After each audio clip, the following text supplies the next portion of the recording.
So, have you seen a vision? As your preacher talked about a vision that he's seen, he saw Gabriel, he saw Michael, or maybe he saw Jesus, or as he would put it, God himself. Well,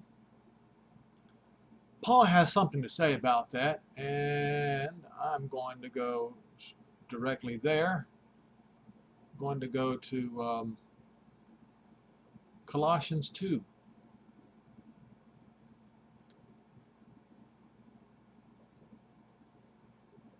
Verse 8. No, it's not in verse 8. Let me go back. Hold on. There we go. 18. A King James Version says, "Let no man beguile you of your reward in voluntary humility and worshiping of angels, intruding into those things which he has not seen." What? That's interesting. Vainly puffed up in his fleshly mind. Now, the King James Version is not very clear, so let's try a different translation. Let no one keep defrauding you of your prize by delighting in self-abasement and the worship of angels, taking his stand on visions he has seen, which are inflated without cause by his fleshly mind. Oh, that's getting insulting. Yeah. Well, let's look at Berean Study Bible. Do not let anyone who delights in false humility and the worship of angels disqualify you with speculation about what he has seen. That's obviously talking about a vision. Such a man is puffed up without basis by his unspiritual mind. Once again, that sounds insulting, doesn't it? Where does Paul get the gall and the audacity to say something like that when he himself saw a vision? Well, Paul was right. And I'm going to explain to you a timeline here in John 14. Let's see here.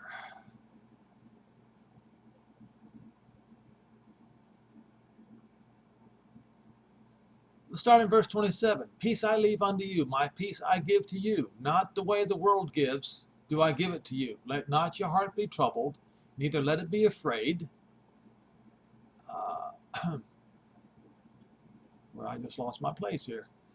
You have heard how I said unto you, I go away and come again unto you. If you love me, you would rejoice because I said, I go to the Father, for my Father is greater than I.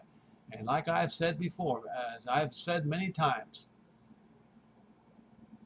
the vast majority of Christianity does not believe that statement at all. They think that the Father and the Son are equal. They say it in their church services, they say it to each other, yet Yehoshua, not Jesus, is his name, says that his Father is greater than him. And now I have told you before it comes. Oh, before it happens, I'm telling you now. All right, listen very carefully, folks. So that when it happens, you might believe. Hereafter I will not talk much with you, because the prince of this world comes, and he has nothing with me. What is he saying? He's saying, when the prince of this world comes, that's it. You won't be hearing from him. Nope, won't be getting any visions. Well, that's interesting. That's not what your preacher says. Maybe he's getting visions from somebody else.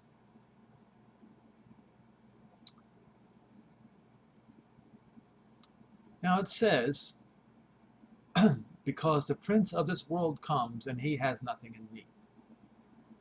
Can a man give you the date when the prince of this world came? I'm not sure I can give you a date per se, but I can tell you in which Roman emperor's reign the devil came to Rome. Now, he was in Pergamus before this, but then he came to Rome. Well, actually, he was cast out, but he had a seat in Pergamus, and then when he was cast out, as written in Revelation 12, I believe, he goes to Rome. How does he do it? Let's see if I can find this particular section right here. It says, in response, Caligula ordered the erection of a statue of himself in the Jewish temple of Jerusalem, a demand in conflict with Jewish monotheism. Agrippa finally convinced Caligula to reverse the order. However, Caligula issued a second order to have his statue erected in the temple of Jerusalem. And of course, folks, you know that Titus, the Roman general, finally fulfilled the demand of Caligula on the year 70. So let's look at this guy. See if I can find this part. Early life. I should have gotten this prepped.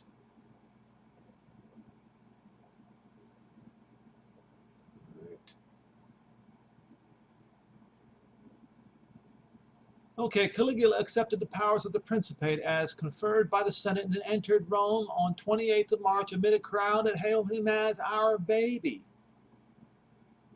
our star, among other nicknames. Caligula is described as the first emperor who was admired by everyone in all the world from the rising to the setting sun. Caligula was loved by many for being the beloved son of the popular Germanicus, and because he was not Tiberius. 160,000 animals were sacrificed during 3 months of public rejoicing to usher in the new reign. Philo describes the first 7 months of Caligula's reign as completely blissful.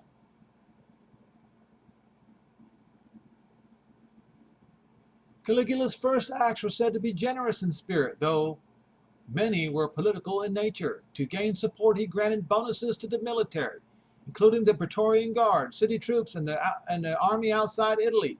He destroyed Tiberius's treason papers, declared that treason trials were a thing of the past, and recalled those who he had sent into exile. He helped those who had been harmed by the imperial tax system, banished certain sexual deviants, and put on lavish spectacles for the public, including gladiatorial games. Caligula collected and brought back the bones of his mother and of his brother and deposited their remains in the tomb of Augustus. Now, we do have a date, folks, when this happened. In October 37, Caligula fell seriously ill, or perhaps was poisoned. He soon recovered from his illness, but many believed that his illness turned the young emperor toward the diabolical. Do you know what diabolical means, folks? Devilish. Diablo means devil. He started to kill off or exile those who were close to him, or those who saw as a serious threat. Perhaps his illness reminded him of his mortality and the desire of others to advance into his place. But I'm telling you, this is when Satan entered into the Roman kingdom through Caligula. And he stayed ever since. He had his cousin and adopted son, Tiberius Gemellus, executed, an act that outraged Caligula's and Gemellus' mutual grandmother, Antonia Minor. She is said to have committed suicide, although Suetonius hints that Caligula actually poisoned her. He and his father-in-law Marcus Junius Silanus and his brother-in-law Marcus Lepidus executed as well. His uncle Claudius was spared only because Caligula preferred to keep him as a laughingstock. His favorite sister, Julia Drusilla, died at age 38 of a fever. His other sisters, Livilla and Agrippina, the younger, were exiled. He hated being the grandson of Agrippa and slandered Augustus by repeating a falsehood that his mother was actually conceived as a result of an incestuous relationship between Augustus and his daughter, Julia the Elder. Wow, what a fella this guy turned out to be. I mean, you can read on and on about, what? Oh, check the, and perhaps most significantly, he restored the practice of democratic elections. This is, oh my goodness. Wow.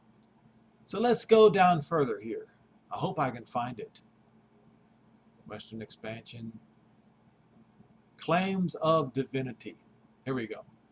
When several client kings came to Rome to pay their respects to him and argued about their nobility of descent, he allegedly cried out the Homeric line, "Let there be one Lord, one King." In 40, Caligula began implementing very controversial policies that introduced religion into political role. Caligula began appearing in public, dressing as various gods and demigods such as Hercules, Mercury, Venus, and Apollo. Apollyon, anyone?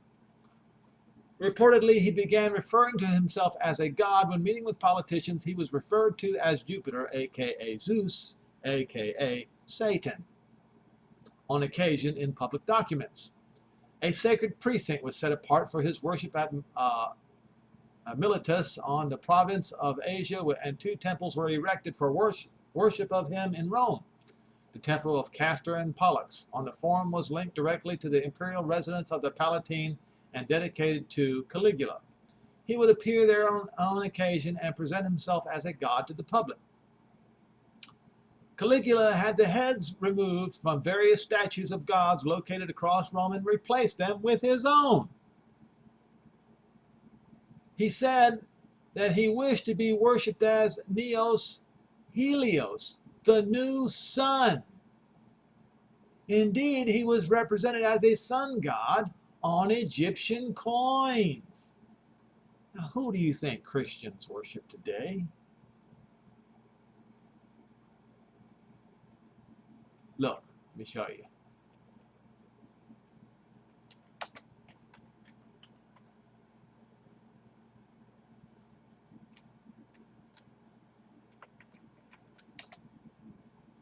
Sun.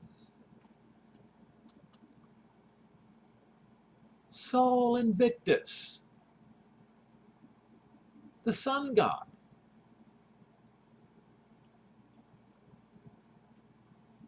Now,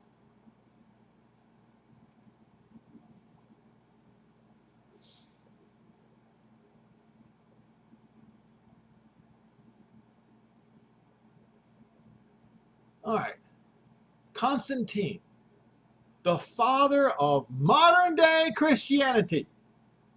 Christianity as we know it today. Constantine, emperors portrayed Sol Invictus in their official coinage with a wide range of legends, only a few which incorporated the epithet Invictus, such as the legend Sol Invicto, which claiming the unconquerable sun as a companion to the emperor.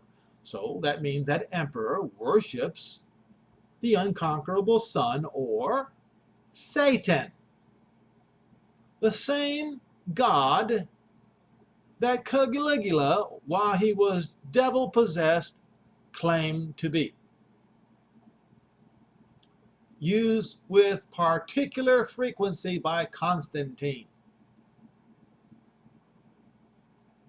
Constantine decreed March 7, 321, the day of the sun, Sunday, as the Roman day of rest, in honor of Satan, who entered into Caligula. Caligula.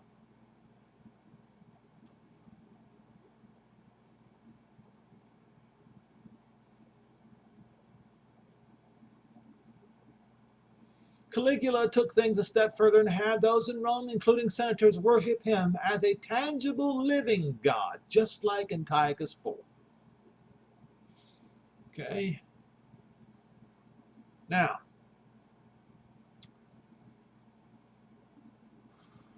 Caligula did not trust the prefect of Egypt.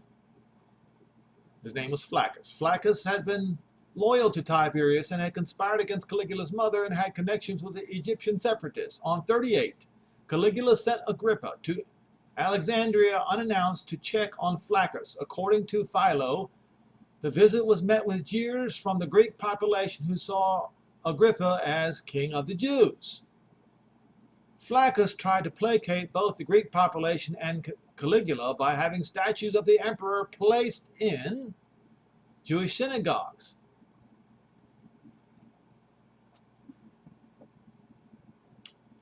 You see, folks? As a result, riots broke out in the city. Now, here's the thing. It says, as a result, Caligula responded by removing Flaccus from his position and executing him. All right? But what happens next? Disputes occurred. Riots erupted again in Alexandria in 40 between Jews and Greeks. Jews were accused of not honoring the emperor. Disputes occurred in the city of Jamnia.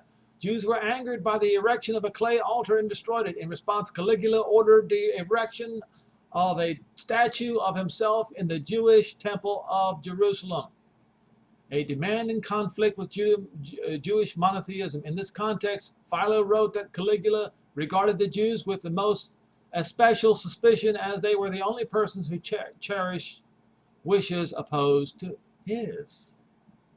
In other words, they were in complete opposition to him. Look, let me show you something. Let's see.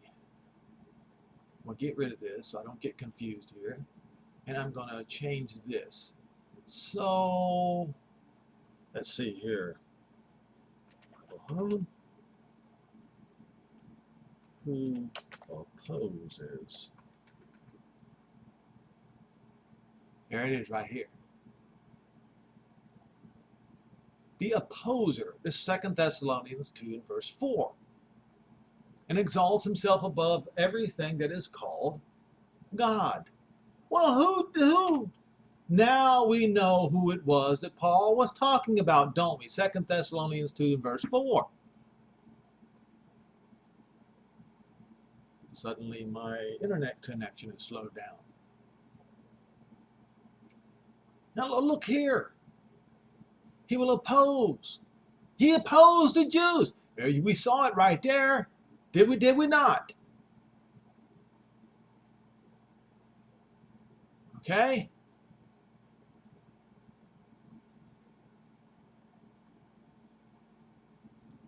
As they were the only persons who cherished wishes opposed to his. All right? I'm going to scroll this up here. We're going to go back to what Paul is saying. He will exalt himself. Actually, let's go. Where's King James Version at? Who opposes and exalts himself above all that is called God or a God, or that is worshipped, so that he sits in the temple of Jehovah, claiming that he's a God. Well, look what we have here. The governor of Syria, Publius Petronius, fearing civil war, if the order were carried out, delayed implementation for nearly a year. Agrippa finally convinced Caligula to reverse the order. However, Caligula issued a second order to have his statue erected in the temple in Jerusalem. And in Rome, another statue of himself of colossal size. He made it of gilt brass for the purpose. The temple of Jerusalem was then transformed into a temple of Caligula now, and it was the temple of the illustrious Gaius, the new Jupiter. And this is not what your preachers tell you. They are saying this man is yet to come. The man already came. And so, looky here. 2 in verse 4. This is the man of sin. Was Caligula a man of sin? He absolutely was. The son of destruction, the one who destroyed, or because of him, Jerusalem was destroyed. Now, it says, right here, let no man deceive you by any means, for that day shall not come. What day? Well, see, the day of Jehovah's wrath had to come on Jerusalem first. And then it comes on the Gentiles later. Well, the destruction of Jerusalem already came. Now, this falling away, everybody in Christianity today, bar none, everyone in Christianity today deliberately misinterpret this, falling away. I mean, they say it means leaving the church. No, it doesn't. Has nothing to do with anything about the church. Oh, look at it. It's the Great Rebellion. What rebellion? I'll show you. You see this word, apostasia, means revolt. R-E-V-O-L-T. Revolt. What happened here? What happened after this was the Jews revolted. They revolted against the Roman Empire. And that is the reason. And soon after this, Caligula died. Then another Roman emperor came into being, and then he died. And another one died. Another one died. Can't remember how many were that died. Then Vespasian took power and carried out Caligula's order, or was it Nero's order, to destroy Jerusalem for this very reason right here that we see. Because Jews revolted because of this man, because of Caligula, the man of sin, the son of destruction, destroyer of Jerusalem, the one who exalted himself above all that is called a god, everything that is worshipped. Yes, so he put the graven image of himself in the temple in Jerusalem. Then that wasn't enough. And of course the Jews would revolt. Of course they would.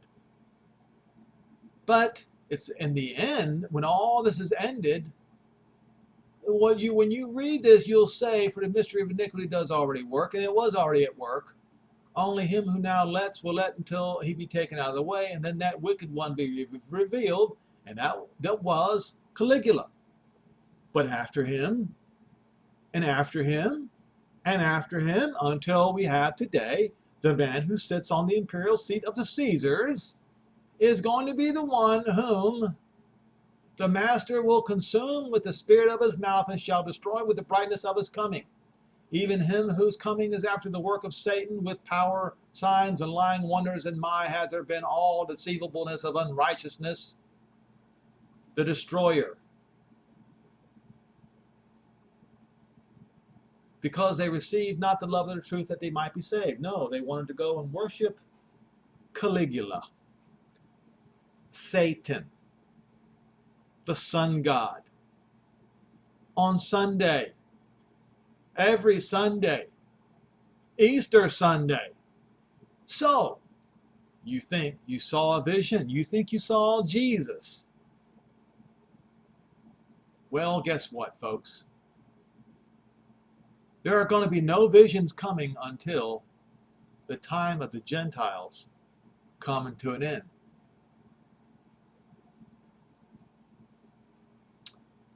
Well, maybe I'll go to, I'm done with John 14, so let's see, is it Matthew 24 maybe?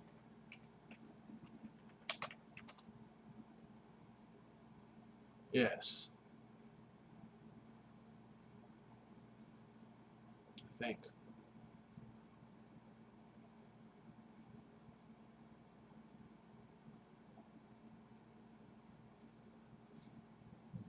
It might be, I think it's Luke 21.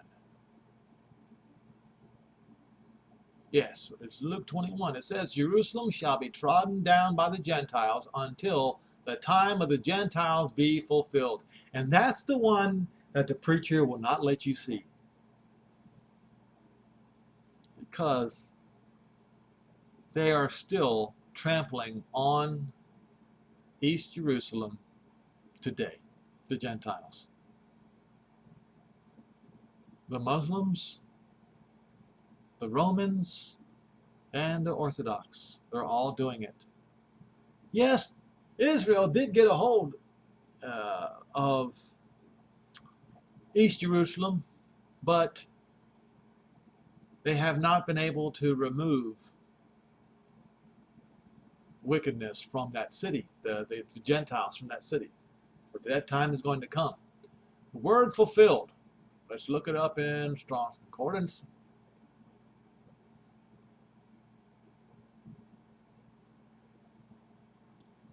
Fulfilled.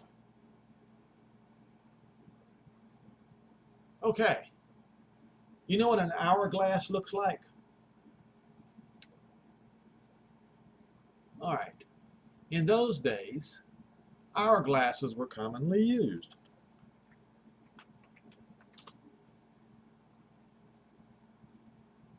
Okay. For those of you who are millennials who have not seen or heard of an hourglass, let's have a look, shall we? This is a good one.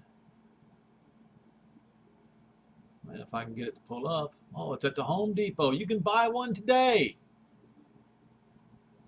All right. So when the sand fills up this glass until there's no more coming from the upper side, the hourglass is full. So since back in those days, that's what they used for time, I fill, fulfill, complete. All right. Finished. All right, so we have the word finished here also. Now we can go and look at it in context. Until the times of the Gentiles be finished. And when it says times here, it says time season, which means it's not infinite. It's not infinite. It's finite. It's not forever. Then shall the sun, the signs in the sun and the moon and the stars upon the earth distress. This is tribulation on the Gentiles, with perplexity and the sea of waves roaring, men's hearts, men having heart attacks and dropping dead for fear and for looking after those things which are coming upon the earth, because the powers of heaven shall be shaken, and they shall see the Son of Man coming in a cloud and with power and great glory. And when you shall see these things come to pass, look up and lift up your heads, because you know your redemption is near. Now, you can go right back to, I guess, I should have, Matthew 24. And it says, and he shall send his angels with a great sound of a trumpet, and they shall gather together his elect from the four winds, from the one end of the heaven to the other. Now, we just read that the elect for the patriarch's sake is in Romans 11, verses 25 through 27. You can read it right there, for the patriarch's sake. But look, well, wait a minute. What other sign is going to happen? Immediately after the tribulation of those days shall the sun and the moon be darkened, and the stars shall fall from heaven, and the powers of heaven be shaken. What? Joel 2. Joel 2.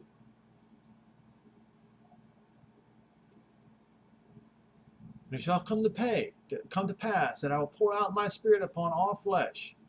Well, we read in Ezekiel 39.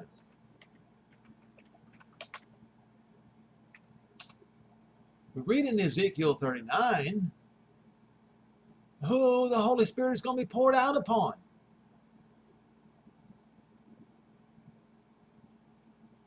It says, then they shall know that I am Jehovah, not the Lord, Jehovah. You see right there, plain as day. They're Elohim.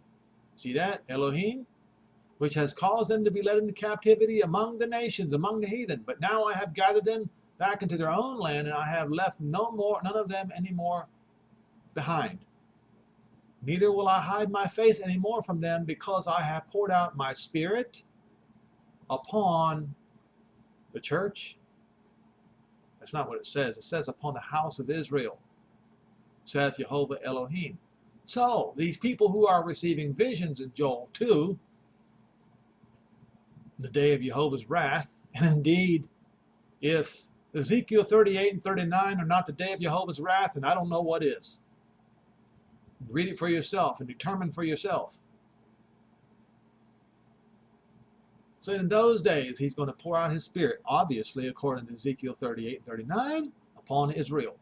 It shall come to pass that whosoever shall call upon the name of the Lord, is that what it says? No, that's not what it says. You better get your names right, folks.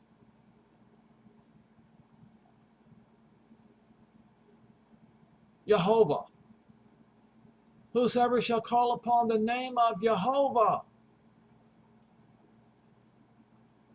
shall be delivered, shall escape, will slip away. Where? To Mount Zion, and in Jerusalem shall be where you slip away, just as Jehovah has said. And in the remnant, the survivors, the last generation, whom Jehovah shall call. No, you didn't see any visions. You didn't. Neither did your lying preacher.